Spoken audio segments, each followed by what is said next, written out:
Session number 8, thinking in a certain way.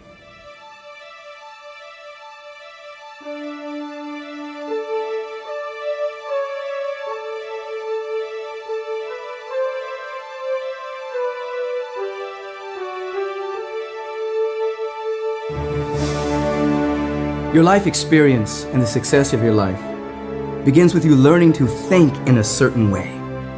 The average person, when asked what do they want in their life, can list everything they don't want to happen.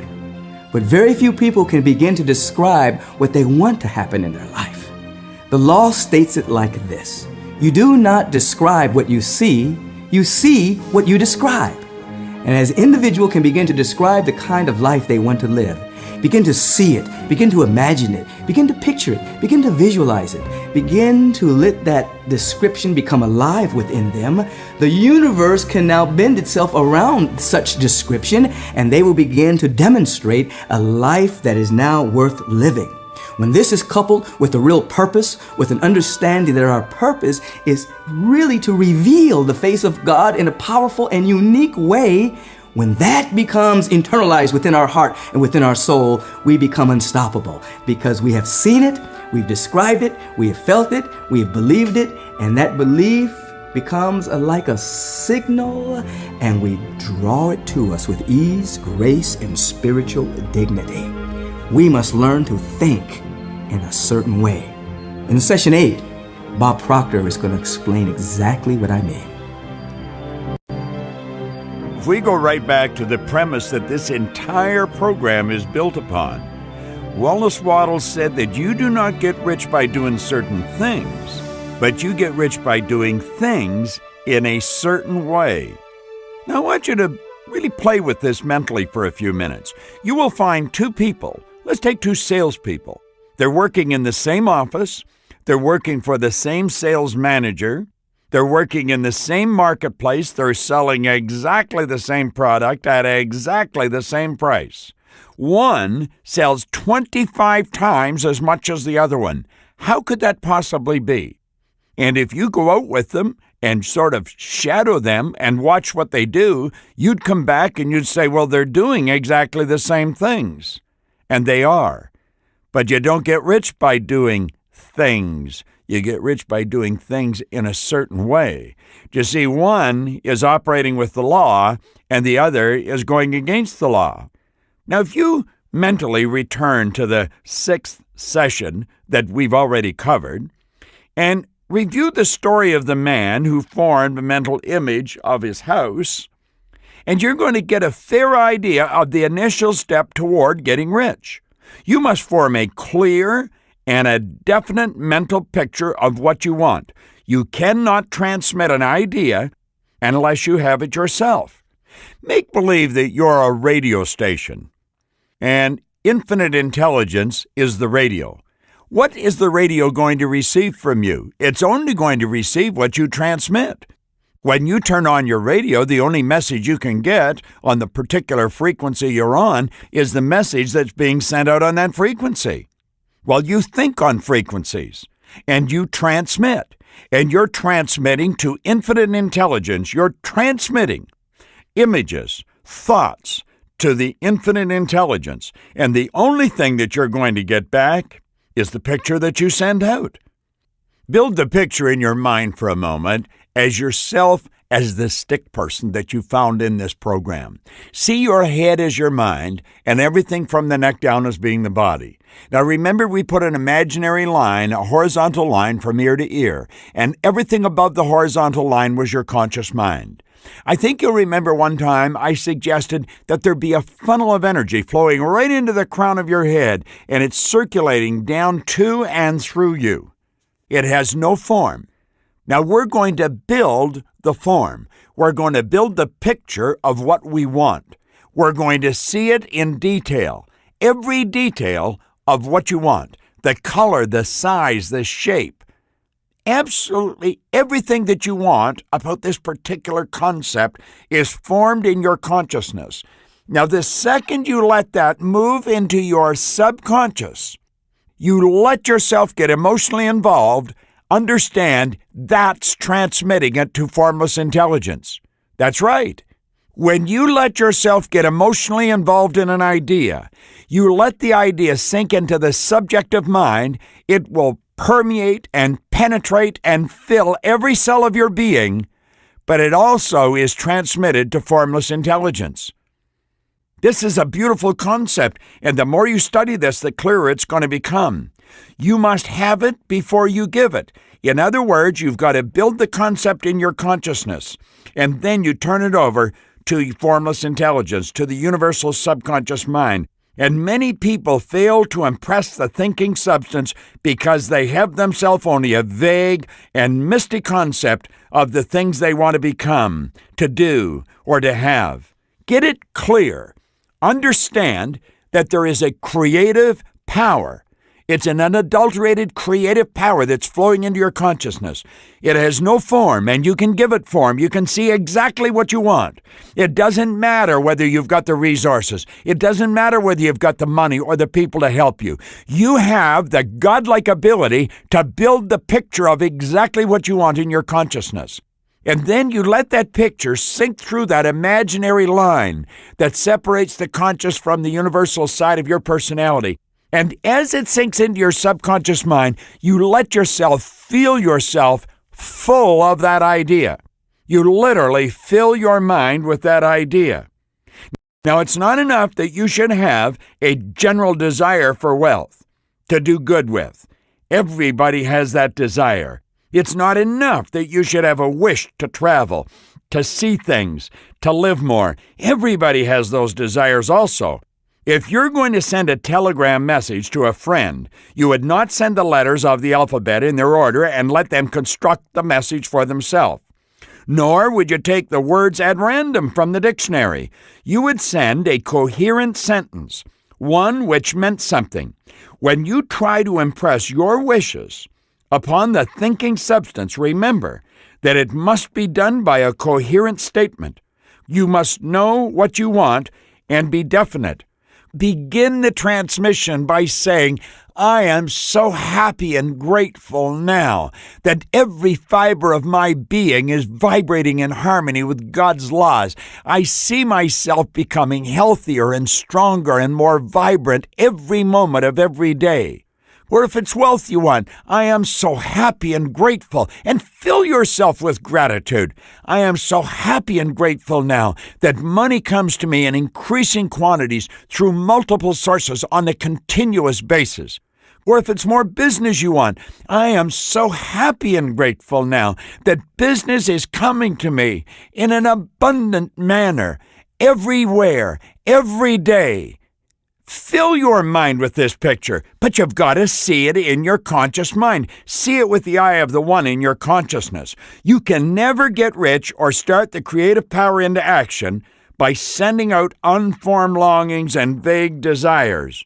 Go over your desires, just as the man that was described in the previous lesson went over his house. See just what you want and get a clear mental picture of it as you wish it to look when you receive it on the physical plane.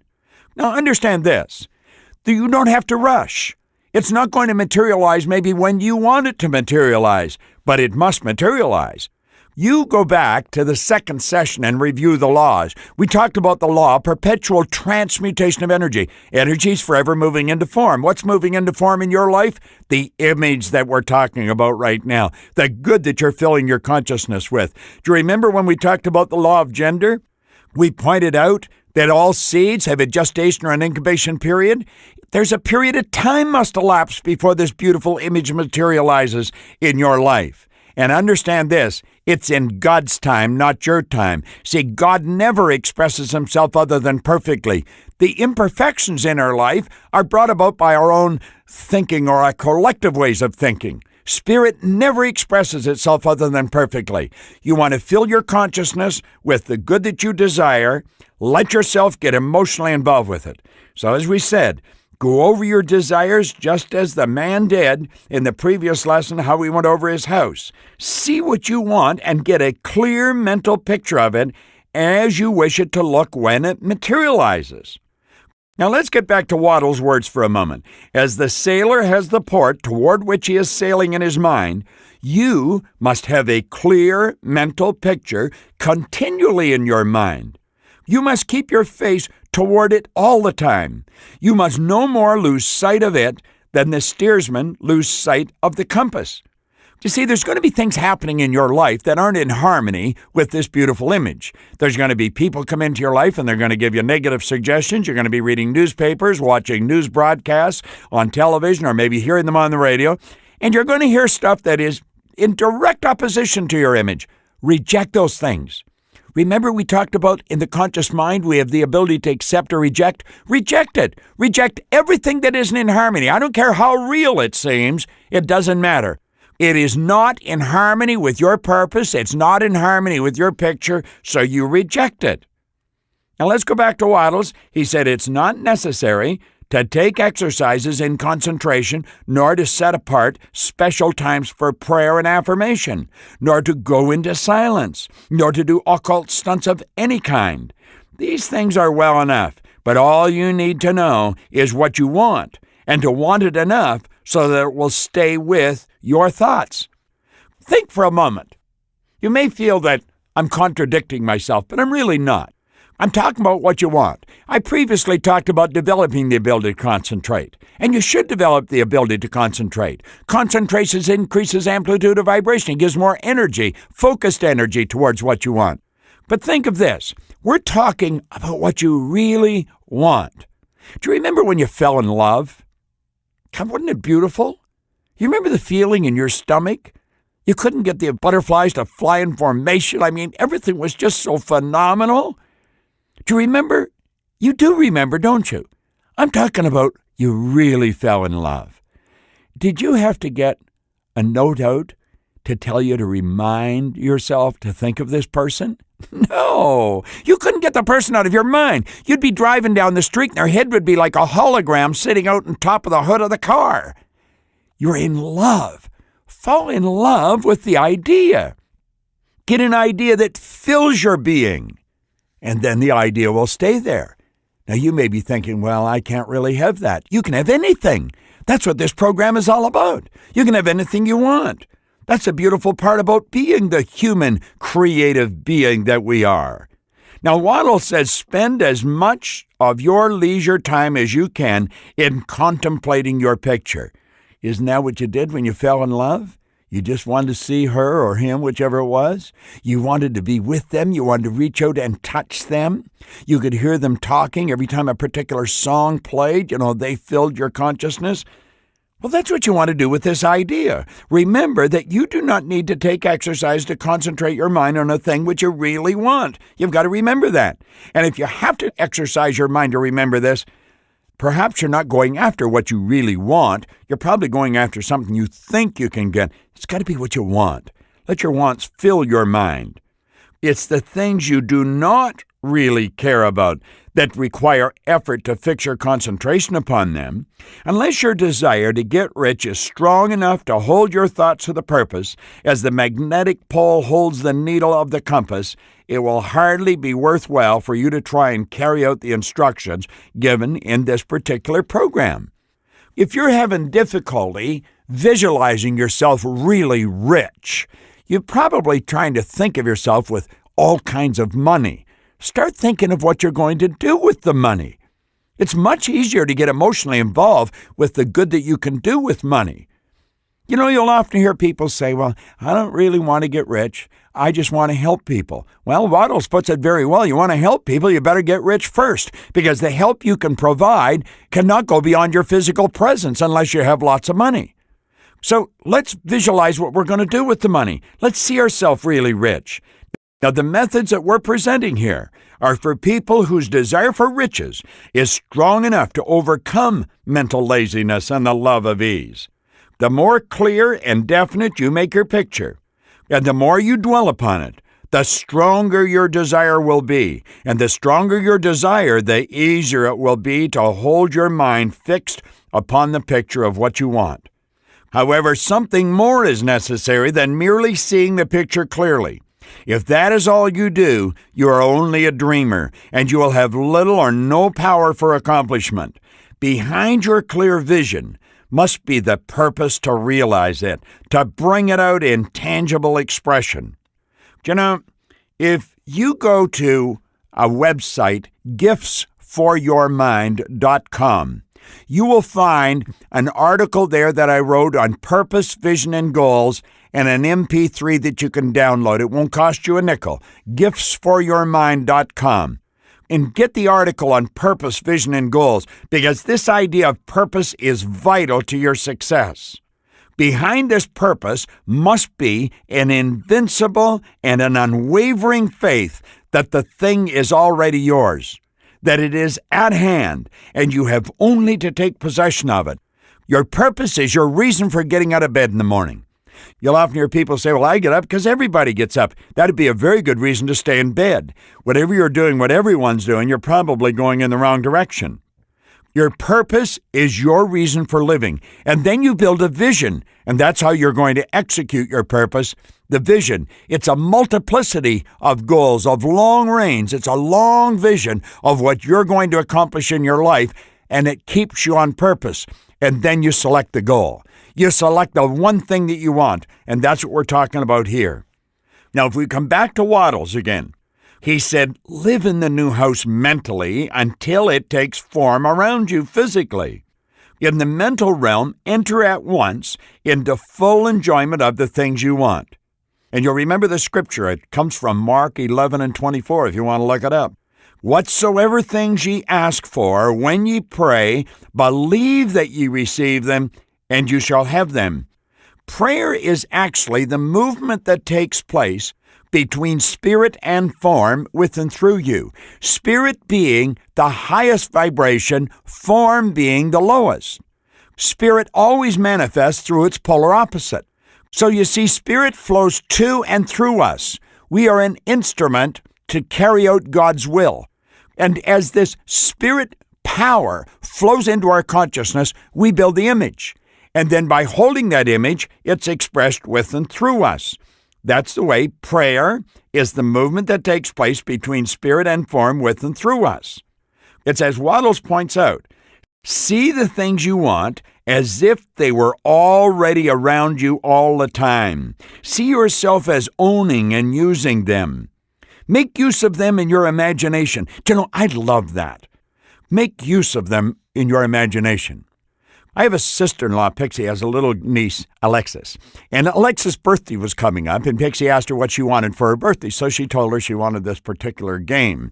And she said, well, you hold it in your mind, and you'll probably get it. So as the birthday got nearer, she said, do you still want the game? And she said, no. She said, I've played with it enough already. I want to get something different.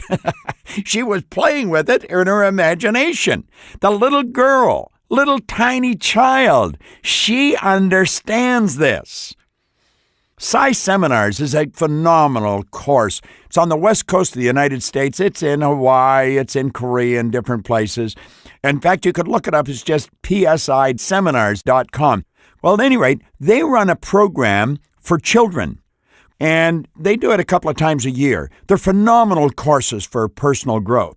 In these programs for children, they teach the children some phenomenal ideas. Well, Tina and Mark Chiron sent their two children, Lauren and Zach, to this child's program. This was a few years ago. And after the program, I said to Zach, Zach, what did you learn on the weekend? Zach looked at me, he said, I learned that givers gain. I said, you know something, Zach? That's one of the greatest ideas you'll ever learn. And then I said to Lauren, what did you learn, Lauren? She said, I learned to go to the movies in my mind. And I said, and how do you use that, Lauren? Well, she said, last night I woke up and I was hungry. So I made myself a hot dog, I ate it, and then I went back to sleep. Imagine. See, they're learning how to use these marvelous faculties. As Waddles said, make use of them in imagination. When we do this, it's like simulation. It's imagined reality. Make it real in your mind. Make use of them in imagination, just as you will use them when they are your tangible possessions. Dwell upon your mental picture until it is clear and distinct. Then, take the mental attitude of ownership toward everything in that picture. Take possession of it in your mind. in the full faith that it is actually yours. Now remember, I pointed out of a previous session on gratitude that gratitude is faith in action. So when we say take possession of it in your mind, in the full faith that it is actually yours, you be grateful for it coming into your life. I pointed that out in the session on gratitude. You don't only be grateful for what you've got, you be grateful for what's coming. Waddle says take possession of it in your mind, in the full faith. What is full faith? Full faith is faith with gratitude, with the full faith that it is actually yours. Hold to this mental ownership. Do not waver for an instant in the faith that it is real. Now, this is a beautiful concept we're working on here. And remember what we clearly pointed out in the session on gratitude. Waddle said, be as thankful for it all the time as you expect to be when it has taken form. There is really no difference between the idea in the mind and the physical form in your life. So you ought to be just as grateful for it when you've got it in your mind as when you can hold it in your hand. Catherine Ponder put that very well. She said, if you can hold it in your head, you can hold it in your hand. And Waddle said, when you can sincerely thank God for the things which you own, only in imagination, you have real faith. What did we say real faith was? Faith with gratitude. You will get rich. You will cause the creation of whatsoever you want. You do not need to pray repeatedly for the things you want. It's not necessary to tell God about it every day. Use not vain repetitions as the heathen do, said Jesus to his pupils. For your Father knoweth that ye have need of these things before ye ask him. You know, it's written in Scripture that before you speak, I'll hear you. Before another person speaks, you can hear them. Now think of what I'm saying. Before another person speaks, you can hear them. How does that happen? Because thought always precedes words. Thought waves are cosmic waves that penetrate all time and space. You frequently, with your intuitive factor, pick up another person's vibration. You sense that they're going to say something and it comes out of their mouth. Well, if you can pick up what another person's going to say before they can say it, wouldn't you think that your Father, which dwelleth in heaven, can? Well, that's what Jesus said. For your Father knoweth that ye have need of these things before ye ask him. Waddles has pointed out very clearly, your part, my part, every individual's part is to intelligently formulate your desire for the things which make for a larger life, and to get these desires arranged into a coherent whole. You must then impress this whole desire upon the formless substance, which has the power and the will to bring you what you want. Now, you will remember, when you want to transmit this desire, this whole desire to formless substance, how do you do it? I pointed out that you put yourself into a totally relaxed state and mentally see the image of the good that you want in your mind just sinking through that imaginary line into your subconscious mind. The subconscious mind's the universal subconscious mind. That's universal intelligence. That's the part of you that's omnipresent. You see, that's the spiritual aspect of your personality. And spirit is omnipresent, so a part of you is omnipresent. And you let that sink in, and as it does, it fills every molecule of your being, and you are transmitting it to formless intelligence. You do not need to make this impression by repeating strings of words. You make it by holding the vision with unshakable purpose to attain it, and with steadfast faith that you will attain it. In fact, it goes beyond faith. You know it. You know with every fiber of your being. See, that's the difference between the real pros in life. I'm talking about the high rollers, the ones that are really the heavy hitters, the ones that are making things happen in a big way every day. They know that they are a spiritual expression. As James Allen says, they are an offspring of a deathless soul. They have this godlike ability within them, and they live by the law, and they're following the methods that are taught in this phenomenal program. You know what you're asking for is going to move into form. The answer to prayer is not according to your faith while you are talking, but according to your faith while you are working. It's like the Quakers say, Pray and move your feet. You cannot impress the mind of God by having a special Sabbath day set apart to tell Him what you want, and then forgetting Him during the rest of the week.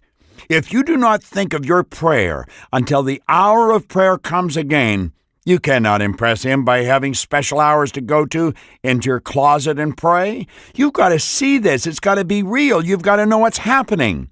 Oral prayer has its effect in clarifying your vision and strengthening your faith, but it's not your oral petitions which get you what you want. In order to get rich, you do not need a sweet hour of prayer. You need to pray without ceasing. I had a minister one time tell me that praying is what most people do between prayers. Praying is having the non-physical move into form with and through you. It's permitting spirit to move into form with and through you. And by prayer, I mean holding steadily to your vision, Wallace Waddell said. And he goes on to point out, with the purpose of causing its creation into solid form, and the faith that you are doing so. Solid form. It's materializing. Believe that ye receive them. Way back around 1900, William James said, believe and your belief will create the fact. Napoleon Hill pointed out that there's a big difference between wishing for a thing and being ready to receive it. He said, no one's ready for a thing until they believe that they can acquire it. He pointed out open-mindedness is essential to belief. Closed minds do not inspire faith, courage, or belief. Now, no one's ready for a thing until they believe that they can acquire it.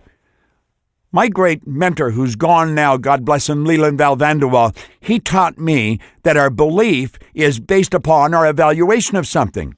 And frequently when we reevaluate a situation, we'll change our belief about the situation. And as I look back, I reflect on my own life. I was losing. Man, was I losing. Up until I was 26, I was just going in the wrong direction every day. And all of a sudden, bang, my life just turned around. And then it just kept getting better and better and better. And it keeps getting better every day. Like I expect it to be better tomorrow than it is today. And today is a lot better than it was yesterday. How does that happen? Well, I keep analyzing myself. I keep studying this material. I keep relating myself to it. And that's what Waddles points out we have to do for gratitude. We have to relate ourselves to this formless substance, to infinite intelligence, to the Spirit of God. We have to know that we're a part of it. And as we do this, our belief about what we're capable of doing changes. And we quit seeing ourselves doing little things, and we start to see ourselves doing big things. Waddles went on to point out that once you have clearly formed your vision, the whole matter turns on receiving. When you have formed it, it is well to make an oral statement by addressing the supreme power in reverent prayer. From that moment on, you must receive in your mind what you ask for. Val Vanderwall taught me something else. He said you learn to willingly give and gratefully receive. Think of that. You learn to willingly give and gratefully receive. Waddle's saying, from the moment you turn it over, you must receive in your mind what you ask for. Live in the new house. Wear the fine clothes. Ride in the automobile. Go on the journey and confidently plan for greater journeys. Think and speak of all the things you have asked for in terms of actual present ownership. And how have we instructed you to ask? We say, I am so happy and grateful now that I have received the good that I'm desiring. I am so happy and grateful now that money comes to me in increasing quantities through multiple sources on a continuous basis. You've got to see it. Live in the new house, as Waddle said. Wear the fine clothes. Ride in the automobile. Go on the journey and confidently plan for greater journeys. You can do this in your mind. That's what your imagination is for. It's imagined reality. Waddle said, think and speak of all the things you've asked for in the terms of actual present ownership. Imagine the exact environment and financial condition you desire and live all the time in that imaginary environment and financial condition.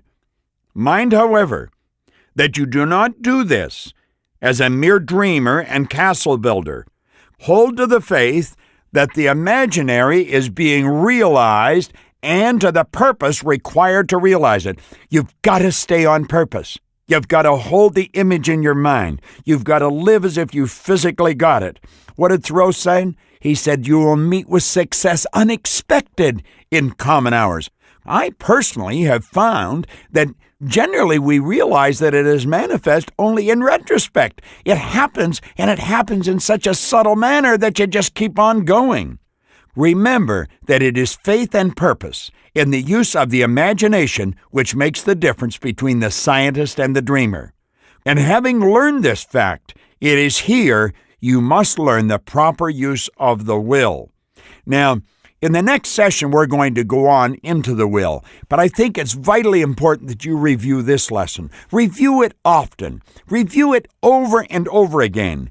Keep listening to this. Keep reviewing it in your mind.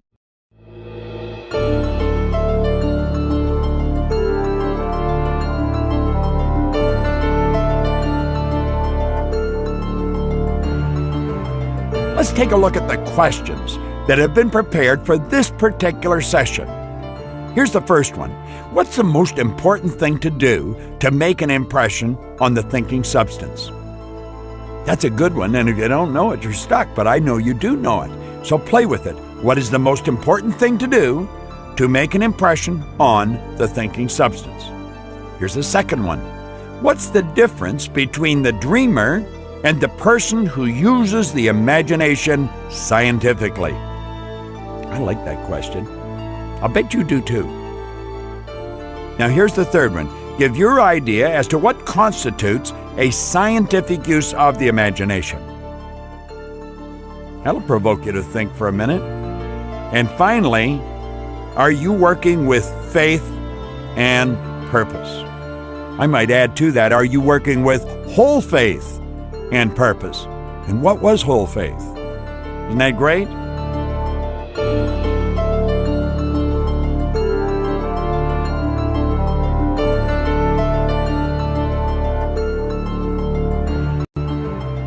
Now, when you finish that, there's a couple of exercises that I want you to get involved in. The first one is for you to realize there are many very powerful lessons in this particular session. Focus on two and state what you intend to do with that information.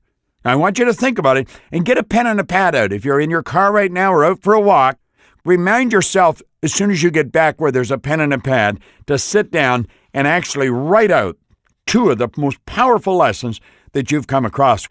But first, let me share what Thomas Troward said about this. He said, we cannot think into manifestation a different sort of life to that which we realize in ourselves. As Horace said, nemo dat quod non habent. We cannot give what we have not got. You've got to get it in your mind. Now here's the last exercise. I want you to make a very clear statement in the present tense of what you want. And when you have that done, I want to suggest that you write out a statement of gratitude for receiving it. This is such a phenomenal lesson, thinking in a certain way.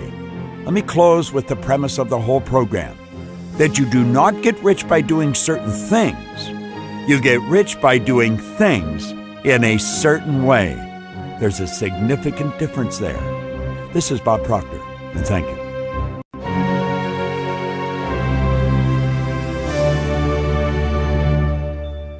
Hello, this is Jack Canfield.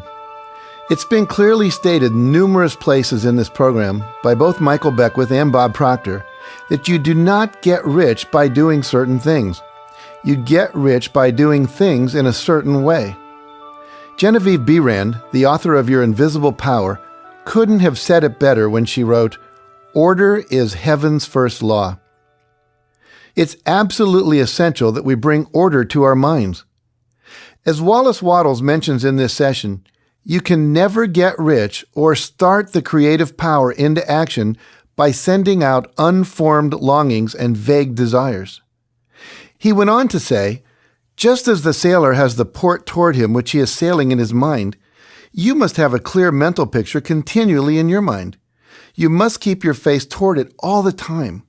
You must no more lose sight of it than the steersman loses sight of the compass. Wallace tells us that it's not necessary to take exercises so that we become masters in concentration to accomplish this clear picture. Now, there are probably many people who would disagree with that. I think they disagree because they're not working toward something that they're in love with. They're very likely working toward something they think other people want them to work toward. They're quite probably spending their days doing things they don't enjoy. Remember when Bob asked us to think about the first time you fell in love with someone? Did anyone have to remind you to think of that person? Did you have to write a note to yourself that you carried around to remind you to think of that person? Of course not. The truth is, you probably had a hard time getting them off your mind long enough to think about anything else. The image of that person was constantly on the screen of your mind. It was like a hologram in front of your face everywhere you went. My wife told me that when we fell in love, that my face was like a screensaver on a computer in her brain. When she was driving, when she was taking a shower, when she was going to bed at night, when she woke up in the morning, there I was. It's the same when you fall in love with an idea. There's nothing vague or unformed about that vision in your head. And I assure you, when you're in love with an idea, it doesn't require any training and concentration to think about it. That's what Wattles is telling us here. When I first got the idea to put a book of inspirational stories together, it was like a divine obsession. It's all I could talk about. It's all I wanted to work on. It was all-consuming. It was an idea, as we discussed in the previous session, that was using me. It became my passion. A wonderful author, Robert Russell, once wrote, "There's no secret to being great. You just do little things in a great way every day." Wallace Wattles said, "See the things you want as if they were actually around you all the time. See yourself as owning and using them. Make use of them in imagination, just as you will use them when they are your tangible possessions." Just as my friends Bob Procter and Michael Beckwith are steering toward exciting new ports of call, I too am always creating a bigger and better world for myself. Because I know the universe is only going to send to me the physical replica of what I send to it. That's why I keep a dream book. It's an 8.5 by 11, really thick 3-ring binder, and it's filled with plastic page protectors which I fill with pictures that I tear out of magazines and that I download off the internet. Pictures of my ideal car, my dream house. I have pictures of my vacation getaways that I want to get to and take. Recently, I added one from the Four Seasons in Bali and another one from a resort in Phuket, Thailand. So take a few minutes right now and write what you want. Write about it in detail. Get emotionally involved with what you want by being quiet, activating your imagination, and seeing yourself already living all the good that you desire. And here's the critical point. Make sure you feel the feelings you'd be feeling if you'd already achieved it. Smell the smells, taste the tastes, feel the sensory sensations, because it's the feelings that are the fuel that take this visualization out into the universe and activate the law of attraction. So move into that world, and that world will move into your physical reality. I guarantee it.